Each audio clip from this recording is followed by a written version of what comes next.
ठाण्यातील दिवा शहरात मोठ्या प्रमाणात अनधिकृत बांधकामावर अतिक्रमण करून तोडफोड करणे, अनधिकृत बांधकाम करणारे बिल्डर व जागा मालक अन्याय अत्याचार करून घर बळकवण्यासाठी घराची, मोतीची व गाडीची तोडफोड करतात. असा काही वाईट अनुभव विजय कवटकर आणि त्यांच्या कुटुंबियांना आला. त्यांनी जागा मालक भारती प्रकाश गाला व प्रकाश गाला यांच्याकडून गाळा व घर विकत घेऊन संपूर्ण व्यवहार 2018ला पूर्ण केला. तसेच कविता विजय कवटकर यांच्या नावाने टॅक्स, लाईट बिल व गुमास्ता लायसन्स सुद्धा आहे. परंतु स्वतःपोटी जागा मालकाने बिल्डरशी संगनमत करून बेकायदेशीर कारवाई करून विजय कवटकर यांचे घर व गाळा उद्ध्वस्त करून त्यांना बेघर केले. इतकेच नाही तर त्यांच्या घरातील सामानाची, गाडीची तसेच गाळ्यातील मोतींची तोडफोड करून अर्वाच्य भाषेत शिवीगाळ करून जीवे मारण्याची धमकी देऊन दहशत पसरवण्याचा प्रयत्न केला. आपल्यावर झालेल्या अन्यायाविरुद्ध दाद मागण्यासाठी हे कुटुंबीय पोलीस ठाण्यात गेले असता तिथेही त्यांच्या पदरात निराशा पडली. मानसिकदृष्ट्या खच्चीकरण झालेल्या ह्या कुटुंबियांनी शेवटी दिव्यांग ह्युमन राईट्स यांच्याकडे आपले गाऱ्हाणे मांडले. त्यानंतर संस्थापक व राष्ट्रीय अध्यक्ष भरत जाधव यांनी आपल्या संघटनेच्या वतीने कवटकर कुटुंबियांना पाठिंबा देऊन जोपर्यंत ह्या कुटुंबाला न्याय मिळत नाही तोपर्यंत लढा देणार असा शब्द दिला. रेस्ट हाऊस इथे कवटकर कुटुंबियांना न्याय मिळावा यासाठी दिव्यांग ह्युमन राईट्स फेडरेशनने आज पाठिंबा दिला व कवटकर कुटुंबियांना न्याय मिळाला नाही तर आपण आमरण उपोषण करू असा इशारा सुद्धा संघटनेच्या माध्यमातून देण्यात आला. विजय कवटकर यांनी सुद्धा शांततेच्या मार्गाने प्रश्न सोडवण्यासाठी तयार आहोत, परंतु जर आम्हाला न्याय मिळाला नाही तर आम्ही आमरण उपोषण करू. तसेच प्रदीप जयस्वाल, आकाश पिंगळे, सुभाष गजरे, प्रकाश गाला, भारती गाला यांच्यावर गुन्हे दाखल करून कायदेशीर कारवाई करावी. तसेच बेकायदेशीरपणे कारवाई करून लोकांना धमकावून त्यांची घरे जमीनदोस्त करून त्यावर पुन्हा बेकायदेशीर इमारत बांधणाऱ्या बांधकाम व्यावसायिकांवर सरकारने कायमस्वरूपी बंदी घालावी अशी मागणी सुद्धा यावेळी करण्यात आली.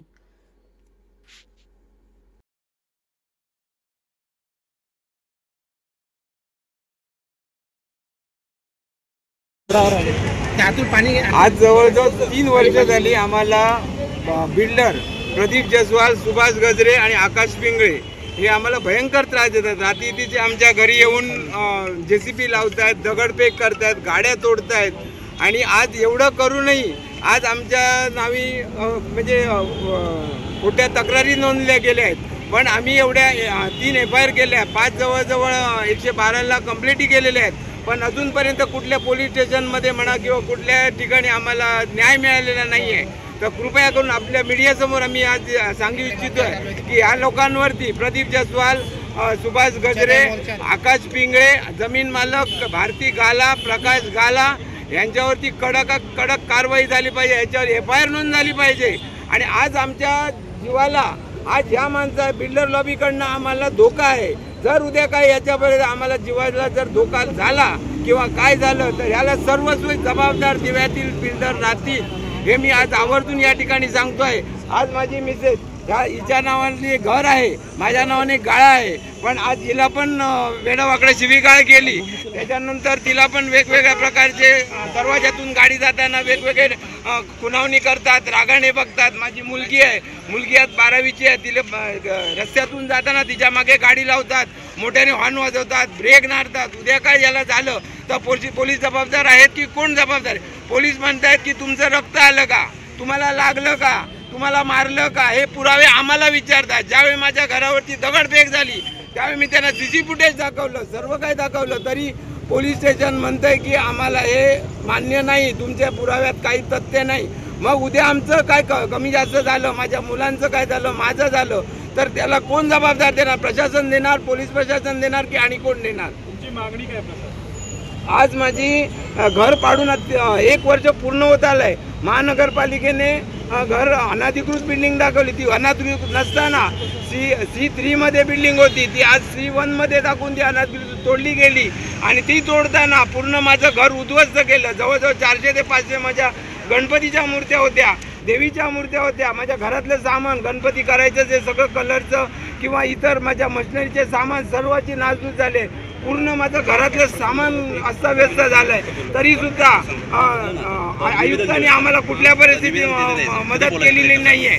आम्हाला सांगितलं की तुम्हाला सगळं नुकसान भरपाई देतो. आज 1 वर्ष झालं, पण 1 वर्ष झाल्या सुद्धा अजूनपर्यंत कुठल्या प्रकारची आम्हाला मदत केलेली नाहीये. आणि त्याच्यानंतर जे माझं तोडकाम झालेलं महानगरपालिकेने कारवाई करत असताना जे तुटलेलं, त्याला आम्ही रितसर महानगरपालिका ठाणे आणि दिवा यांच्या दोघांकडे लेटर दिलेलं आहे. आणि लेटर देऊन त्याच्यानंतर 10 ते 12 दिवसांनंतर आम्ही ते बांधकाम करून आम्ही त्या ठिकाणी राहत होतो. कारण का त्यावेळेला पावसाचा वेळ होता. त्यावेळेस आम्ही पत्रे टाकले आणि एक अर्ध्या तासाने पूर्ण पाऊस पडून आमचं घराचं पूर्ण पाणी घेऊन सगळ्या वस्तू आमच्या खराब झालेल्या होत्या. मागणी काय, जे घर आहे ते माझं घर सुरक्षित राहावं, अन्यथा त्यांना जर काय कुठलं काय व्यवहार करायचा असेल तर दिव्यांग फेडरेशन यांचे भरत जाधव सर आहेत, त्यांच्याबरोबर बोलून जो काय व्यवहार ते मान्य करतील त्या व्यवहाराला आम्ही मान्य असू. पण त्यांच्यावरती प्रथम जागा मालक, बिल्डर यांच्यावर FIR नोंद झाली पाहिजे. कारण त्यांनी आम्हाला आज 1 ते 3 वर्ष जवळजवळ आम्हाला नाहक त्रास दिलेला आहे. आज माझी मिसेस आहेत, मिसेस जरा 2 शब्द बोलू शकते. मोठा अन्याय झाला, पण अजूनही कोणीही आम्हाला मदतीचा हात दिला नाही. भरत सरांनी जेव्हा आमच्याकडे आले, त्यांनी आम्ही त्याच्याकडे गेलो, त्यांनी जो मदतीचा हात दिला त्यानंतर आम्ही केंद्र सरकार आणि राज्य सरकार यांच्याकडे जे काही आंदोलन घेतलेलं आहे, हजारोच्या संख्येने लाखोच्या संख्येने आम्ही दिव्यांग बांधवांसाठी जे काही 2 कोटीच्या आसपास महाराष्ट्रामध्ये दिव्यांगांची संख्या आहे, ज्येष्ठ नागरिकांची संख्या आहे, महिलांची संख्या आहे आणि त्याचप्रमाणे जे काही वंचित बहुजन वर्ग आहे त्यासाठी आम्ही दिव्यांग ह्युमन राईट फेडरेशनच्या वतीने केंद्र सरकारला आणि राष्ट्रपती द्रौपदी मुर्मू आणि त्याचप्रमाणे पंतप्रधान नरेंद्र मोदी साहेब यांना आम्ही विनंती करतो की जे काही दिव्यांग कायदा 2016 जो काही युनोने 2006 सर्व जगातील देशांना सांगितलं की दिव्यांगांना कायदा असावा, दिव्यांगांना जे काही अधिकार आहे संविधान कायद्याप्रमाणे अधिकार देण्यात यावे, म्हणून 2016ला भारतामध्ये कायदा लागू करण्यात आला. त्यांना नोकरीमध्ये 5 ते 4% जे काही आरक्षण आहे नोकरीमध्ये देण्यात आलेलं आहे. त्याचप्रमाणे राज्य सरकारचा जो काही 5% निधी आहे, स्थानिक स्वराज्य संस्थेचा 5% निधी आहे, महानगरपालिकेचा 5% निधी आहे आणि केंद्राचा 5% निधी त्यांच्यावर खर्च करावा. आणि देशाला स्वातंत्र्य मिळून 50-70 वर्ष होत आलेले आहे, तरीसुद्धा देशामध्ये जे काही सरकार आहे, केंद्र सरकार आहे, राज्य सरकार आहे, दिव्यांगांचे जे काही राखीव जागा आहेत त्या भरल्या गेलेल्या नाही आहेत. दिव्यांग उपाशी होतोय, दिव्यांग आत्महत्या करतोय, अशी परिस्थिती देशामध्ये निर्माण झालेली आहे. म्हणून दिव्यांग ह्युमन राईट फेडरेशनच्या वतीने आम्ही केंद्र सरकार राज्य सरकारला विनंती करतो की तत्काळ ज्या दिव्यांगाच्या 4 ते 5% ज्या जागा आहेत, खाजगी उद्योग आणि त्याचप्रमाणे शासकीय जागा, ज्या ठिकाणी 5% जागा ताबडतोब भरा आणि ताबडतोब त्यांच्या जागा नोकरी जागा भरा, अशी आम्ही त्यांना विनंती करतोय. जर नाहीतर त्यांना महिन्याला 15,000 पेन्शन चालू करावी, ही आम्ही दिव्यांगांच्या वतीने त्यांना सांगतोय. त्याचप्रमाणे दिव्यांगांना जे काही 5% घरं आहेत, दिव्यांगांची 5% जागा आहे भारत देशामध्ये, त्या घरांमध्ये जागेमध्ये त्यांना घरं उपलब्ध करून द्यावीत.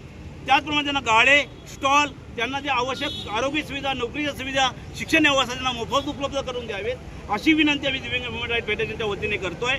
त्याचप्रमाणे युनोने सांगितल्याप्रमाणे जो काय कायदा आहे त्याच्यामध्ये आम्ही या पत्रकात सांगितलेलं आहे की जे राजकीय आरक्षण, जसे आमचे दिव्यांग आज कलेक्टर आहेत, मोठे न्यायाधीश आहेत, प्राध्यापक आहेत, मोठ्या पदावर काम करत आहेत, परंतु आमचा जो निधी आहे 5% तो खर्च केला जात नाही. म्हणून आम्ही विधिमंडळ, संसद आणि महानगरपालिका, स्थानिक स्वराज्य संस्थेमध्ये 5% जे दिव्यांगाचे राखीव जागा निर्माण करावं, राजकीय आरक्षण द्यावं. कारण आम्हाला आंदोलन करण्याची गरज नाही, आमचे जे प्रतिनिधी आहेत त्या ठिकाणी मोठ्या प्रमाणावरती प्रश्न मांडतील आणि तो 5% निधी, 5% घरं त्यांना मिळवून देतील.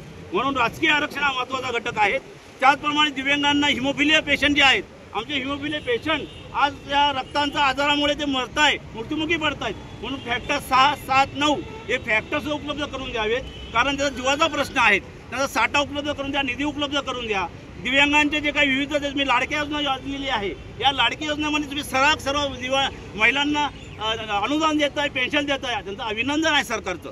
परंतु दिव्यांगांना 21,000 आणि 50,000 उत्पन्नाची अट, एका साईडला 2.5 लाखाची अट आणि रेशन कार्ड दिलं तर त्यांना अनुदान दिलं जातं आणि दिव्यांगांना अजून त्यांच्या संजय गांधीच्या माध्यमातून त्यांना अनुदान आलेलं नाही आहे. म्हणजे याचा अर्थ असा आहे की एका साईडला 21,000 वर्षाचं उत्पादन, 50,000 उत्पन्न आणि महिलांना 2.5 लाख. हा भेद का? समान न्याय समान कायद्याप्रमाणे यांना सुद्धा दिव्यांगांना किंवा विधवा महिलांना 2.5 लाखाची उत्पन्नाची आड द्यावी आणि रेशन कार्डच्या माध्यमातून त्यांना सर्रास दिव्यांग 40%ला सर्रास 15,000 पेन्शन द्यावी, नाही तर सरकारी नोकरी द्यावी, ही आमची मागणी आहे. आता विधवा महिला, ज्येष्ठ नागरिक महिला 60 वर्षानंतर त्यांना पेन्शन, हा कुठला कायदा आहे? म्हणजे एका साईडला तुम्ही सर्रास पेन्शन वाटताय, अनुदान वाटतात. जर महिला जर 18व्या वर्षी जर विधवा झाली किंवा घटस्फोट झाला तर त्या मुलाबाळांना पोसणार कसं? तर आमचं असं म्हणणं आहे की या विधवा महिलांना सुद्धा 18 वर्षानंतर कुठल्याही प्रकारची अट न करता त्यांना पेन्शन द्यावी, घरं द्यावी, त्यांना नोकरी द्यावी. तसंच आपण ज्येष्ठ नागरिक बोलतोय की ज्येष्ठ नागरिकांना जर विचार केला तर ज्येष्ठ नागरिक जे आहेत ते विचारक मुलं सांभाळत नाही आहेत, मोठी परिस्थिती आहे, त्यांना औषधोपचार करायला पैसे नाहीत, उदरनिर्वाहासाठी पैसे नाहीत, तर त्यांना महिन्याला 6,000 पेन्शन द्यावी आणि त्यांच्याकडे सरकारनं औषधोपचार दवाखाना त्यांना फ्री उपलब्ध करून द्यावा. आणि त्याचप्रमाणे आम्ही अनेक महिलांचा प्रश्न बघितलेला आहे, अनेक महिलांमध्ये अन्याय होतोय, अनेक महिलांचे आम्ही FIR दाखल केलेत. परंतु आमच्याकडे विजय कवटकर जी फॅमिली आहे, कविता कवटकर, यांच्यावरती हल्ले करून बिल्डरांनी त्यांचं घर उद्ध्वस्त करण्याचा प्रयत्न केला. हे कवटकर कुटुंब सगळं आत्महत्या करणार होतं 4 वर्षापूर्वी. हे माझ्याकडे आले, अनेक नगरसेवकाकडे गेले, आमदारांकडे गेले, त्यांना कोणी न्याय दिला नाही, आत्महत्या करायला गेले. शेवटी त्यांना कोणीतरी संतोष मोरेने सांगितलं की सरांना जाऊन भेटा. सगळा स्टडी केला आणि स्टडी केल्यानंतर त्यांच्यावरती एवढा मोठा अन्याय केला की ते आत्महत्या करणार होते. त्यांच्यासाठी मी पुन्हा रात्रंदिवस अभ्यास करून कायद्याने सगळ्या सरकारला निवेदन दिले की यांनी रूप घेतलेलं आहे, 10-15 वर्षांपासून राहत आहेत. त्या महिलांचं घर पाडण्यासाठी बिल्डर असतील, तिथं प्रदीप जयस्वाल असेल, सुभाष गजरे असेल, आकाश पिंगळे असेल, जागा मालक भारती गाला असेल, प्रकाश गाला असेल, या लोकांनी संगनमत करून त्याचं घर 2 वेळा पाडलं. त्यांना ठार मारण्याचा रात्री बेरात्री प्रयत्न केला. महिलेची केस असताना अनेक तक्रारी दिलेल्या आहेत, अजून FIR दाखल झालेला नाही. कारण याच्यामध्ये अक्का आणि खोक्या कोण आहे हा शोध घेणे गरजेचं आहे. दिव्यामध्ये अक्का आणि खोका कोण आहे की अशा महिलांवरती किंवा अत्याचार केले जातात, मारहाण केली जातात, शिवीगाळ केली जाते, सगळे व्हिडिओ प्रूफ आहेत, सगळे पुरावे त्यांच्याकडे आहे. माझं म्हणण्याचा उद्देश आहे की दिव्या शहरामध्ये जे अनधिकृत बांधकाम होत आहे, बिल्डिंगा होत आहेत, ते का होत आहेत? त्याच्यामध्ये सर्वसामान्य 10-15-20 वर्षापूर्वी घरं घेतलेली आहेत. अहो, जर बिल्डर जर घरं बांधतोय तर जागा मालक त्यावेळेस पुढे होते. आता जागा मालक हायकोर्टात जाताना घरं पाडायला घेतलेले आहेत. आमची दिव्यांग ह्युमन राईट फेडरेशन पूर्ण दिव्यावासी पूर्ण ठाणावासियांच्या पाठिंबा देत आहोत. आम्ही सांगतोय की दिव्यांग ह्युमन राईट फेडरेशन कोणाच्या आत्महत्या करू नका, कारण आत्महत्या करून तुझा प्रश्न सॉल्व्ह होणार नाही, तुम्हाला लढावं लागेल. म्हणून आम्ही कस्टर योजनाचे सर्वे झालेला आहे. मला वाटतं ठाण्यामध्ये आणि दिव्यामध्ये सर्वे होऊन 4-5 वर्ष झालेला आहे. कस्टरमध्ये नाव नोंदणी आहे त्यांची. मग कस्टरमध्ये नाव नोंदणी असेल त्याची घरं का पाडले जातात, का अन्याय केला जातो? तर आम्ही शासनाला विचार करतो की SIT CBI आणि CBI चौकशी, SIT चौकशी आणि या मोठ्या प्रमाणात चौकशी एजन्सीच्या माध्यमाने याची चौकशी झाली पाहिजे. आणि जे ठाण्याचे खोके आहेत आणि जे हक्का आहे त्याची चौकशी होऊन त्यांना आतमध्ये टाकलं पाहिजे आणि याच्यावर मोठ्या प्रमाणात कारवाई झाली पाहिजे. नाही तर आम्ही बेमुदत या ठिकाणी महानगरपालिकेच्या विरुद्ध आणि केंद्र शासन आणि राज्य शासनाच्या विरुद्ध मोठं उपोषण घेणार आहोत. मरेपर्यंत आम्ही उपोषण करणार आहोत. म्हणून आमच्या ज्या मागण्या आहेत या मागण्या सर्वसामान्यांच्या प्रश्नासाठी आहेत. दिव्यांग ह्युमन राईट फेडरेशन हे सर्व घटकाला न्याय देण्यासाठी, अन्यायाविरुद्ध लढण्यासाठी, या भारत सरकारमध्ये सामाजिक आणि राजकीय क्रांती घडवण्यासाठी आम्ही सज्ज झालेलो आहोत. आम्ही देशाला ऐलान करतोय, राज्य सरकार आणि केंद्र सरकारला ऐलान करतोय की तुम्ही जागृत व्हा. संविधान कायद्याप्रमाणे आमच्या ज्या काही महिला वर्ग असतील यांच्या सुरक्षिततेचा प्रश्न बलात्कार होत आहे, त्यांच्यावर अन्याय होतोय, तरी पोलीस बघायची भूमिका घेते. याचा अर्थ असा आहे की पोलीस प्रशासन कोणाची मांडलिक आहे? आमच्या पत्रकार बंधूंवरती हल्ले होत आहेत, आमच्या शेतकऱ्यांवरती अन्याय होत आहेत, आमचे शेतकरी आत्महत्या करतायत, कामगार आत्महत्या करतायत. हे मानवी शोषण थांबवल्याशिवाय आमची दिव्यांग ह्युमन राईट फेडरेशन आणि आम्ही सर्व स्वस्थ बसणार नाही. म्हणून आम्ही केंद्र सरकारला ऐलान करतोय, राज्य सरकारला, फडणवीस सरकारला ऐलान करतो की दिव्यांगांचे प्रश्न तात्काळ मार्गी लागावेत. दिव्यांगाच्या कायद्याची अंमलबजावणी करावी, महिलांच्या कायद्याची अंमलबजावणी करावी. त्याचप्रमाणे या भारत देशामध्ये जे ज्येष्ठ नागरिक आहेत यांना सुद्धा पोट पाण्याचा प्रश्न उदाहरणासाठी भत्ता देऊन त्यांचंही रक्षण करावं.